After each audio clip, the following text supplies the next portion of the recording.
Okay, guys, welcome to part two, and we are just touching on the English Reformation and Henry VIII's motives for breaking with the Catholic Church. And again, just to sort of reiterate, laws passed by Parliament called the Restraint of Appeals, and that forbids any type of judicial appeal to the Pope, and essentially de facto makes the King the highest legal authority in England. So he sort of usurped the Pope there. And then in 1534, Henry presses the Parliament to pass what's called the Supremacy Act, which makes the king the head of the Church of England, also known as the Anglican Church. And I think this one line on the slide is very telling, and you guys should remember this. Many people in England protest this action, and many people in England are beheaded for protesting this action. So Henry definitely had a firm grasp on politics, and the way that he sort of swayed and veered away from the Catholic Church, he was bound and determined to take the population of England with him. Now, we could do a whole class on the life of Henry VIII, and it's very fascinating. And I would encourage you to read more about it independently if you're interested. We can certainly discuss it more. But in search of a male heir, Henry ultimately is going to take 6 wives. He will have one son who's going to be very short-lived named Edward, who's not going to be a very effective ruler. He's sickly. But this male heir has basically eluded Henry. He will have a daughter, of course, Elizabeth I, who's going to prove to be probably England's, I would argue, maybe until Churchill, England's most capable ruler. So just as a sort of a aside here about the effect of the Reformation in England and Henry breaking away from the church, from 1535 to 1539, Henry is going to set into motion the dissolving of Catholic monasteries. He's going to seize the wealth of the church, and then he's going to divvy up that wealth amongst the upper class. It's a very wise move politically, because what Henry does essentially is gain the backing of the nobles. He seizes the lands of the church and he distributes them, at low prices amongst the nobility. And this is going to tie those people to the tutors and guarantee their loyalty. A lot of people not involved in the church, lay people, who are opposed to Henry's actions, protest. They rebel. A particularly nasty rebellion is called the Pilgrimage of Grace that happens in 1536. As with most peasant rebellions that we've seen up to this point, those are pretty rapidly crushed. Henry, of course, is driven by economic, personal, political, and social goals. Now, it's interesting, however, Henry breaks with the church, but he's also very conservative. So he does keep several elements of the Catholic Church in the Anglican Church. So, for instance, his priests are celibate. They still carry that belief in transubstantiation, which has to do with communion. And he also keeps the sacrament of confession.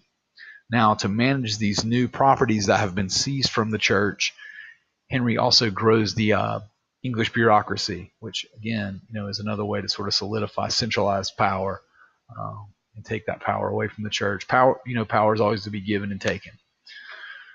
So we do see that growth of a modern and more centralized bureaucracy. Now let's take a look at Henry's children. Edward VI, as we mentioned, you can see that he had a very short reign. He only reigned from 1547 to 1553.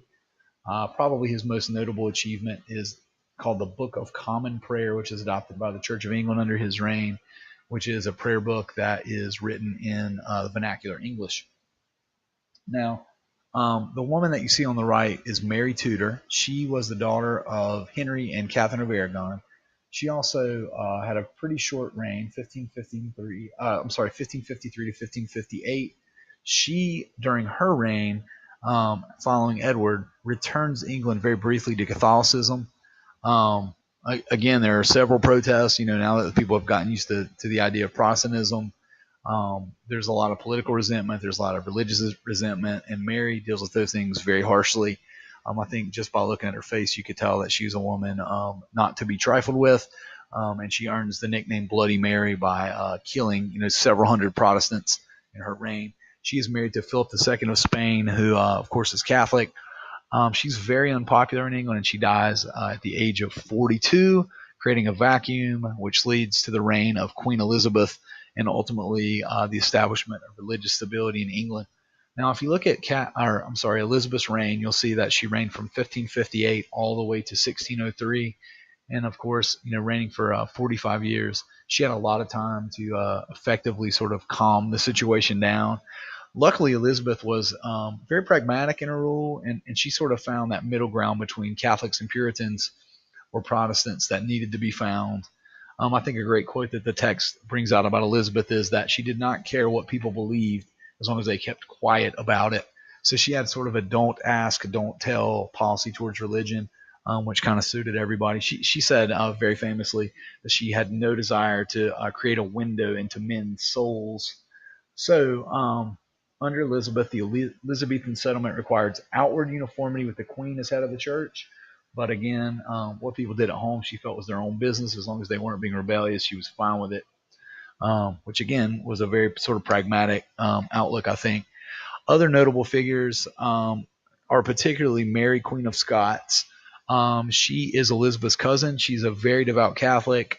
She gets wrapped up in a plot to murder Elizabeth and is ultimately beheaded, which enrages Spain and the Pope, and they in turn are going to send an armada, which is probably the most powerful naval force in history, to try to deal with Elizabeth and take her off the throne. You read about that a little bit, and we'll discuss that more tomorrow. Anyway, guys, thank you for listening, and keep reading. Have a good night.